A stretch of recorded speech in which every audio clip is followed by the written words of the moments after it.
ನಮಸ್ಕಾರ ಸ್ನೇಹಿತರೆ, ಎಲ್ಲರೂ ಹೇಗಿದ್ದೀರಾ? ಎಸ್.ಎನ್ ಕನ್ನಡ ಚಾನಲ್ಗೆ ಸ್ವಾಗತ. ನೀವು ಮಳೆಗಾಲದಲ್ಲಿ ಹೆಚ್ಚು ಮೀನನ್ನು ತಿಂತೀರಾ? ಹಾಗಿದ್ರೆ ಈ ವಿಡಿಯೋನ ಕಂಪ್ಲೀಟಾಗಿ ನೋಡಿ. ಯಾಕೆ ಅಂತಂದರೆ ಮೀನು ನಮ್ಮ ಆರೋಗ್ಯದಲ್ಲಿ ಹೆಚ್ಚಿನ ಪಾತ್ರವನ್ನು ವಹಿಸುತ್ತೆ. ಅದಲ್ಲದೆ ಇದರಲ್ಲಿ ಹೆಚ್ಚಿನ ಪ್ರೋಟೀನ್ ಅಂಶಗಳು ಒಳಗೊಂಡಿರೋದ್ರಿಂದ ಡಾಕ್ಟ್ರು ಕೂಡ ಮೀನನ್ನು ತಿನ್ನೋದಕ್ಕೆ ಸಲಹೆ ನೀಡ್ತಾರೆ.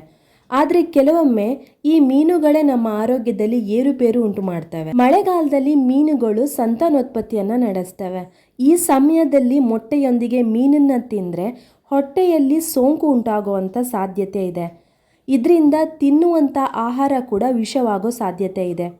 ಮಳೆಗಾಲದಲ್ಲಿ ಫ್ಯಾಕ್ಟ್ರಿಗಳಿಂದ ಬಿಡುಗಡೆ ಆಗುವಂತಹ ಎಲ್ಲ ಕಲುಷಿತ ತ್ಯಾಜ್ಯ ನೀರು ನದಿ, ಕೆರೆ, ಸರೋವರ ಹಾಗೆ ಸಮುದ್ರಗಳಿಗೆ ಸೇರಿಕೊಂಡು ನೀರೆಲ್ಲ ಕಲುಷಿತಗೊಂಡಿರುತ್ತೆ. ಈ ಸಮಯದಲ್ಲಿ ನಾವು ಮೀನುಗಳನ್ನು ತಿಂದರೆ ವಾಂತಿ, ಬೇದಿ ಹಾಗೆ ವಾಕರಿಕೆ ಕೂಡ ಉಂಟಾಗುತ್ತೆ.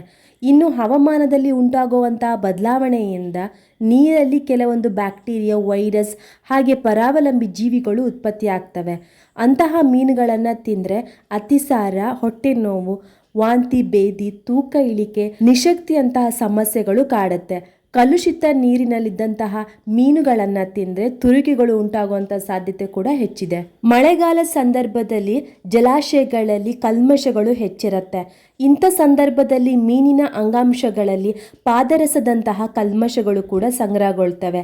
ಇಂತಹ ಮೀನುಗಳನ್ನು ತಿನ್ನೋದ್ರಿಂದ ನಮ್ಮ ದೇಹಕ್ಕೆ ಹಾನಿ ಉಂಟಾಗತ್ತೆ. ಒಂದು ವೇಳೆ ಮೀನನ್ನು ತಿನ್ನೋದಿದ್ರೂ ಕೂಡ ಮೀನು ಖರೀದಿ ಮಾಡಿದ ನಂತರ ಮೀನನ್ನು ಚೆನ್ನಾಗಿ ತೊಳಿಬೇಕು, ಹಾಗೆ ಬೇಯಿಸಬೇಕು.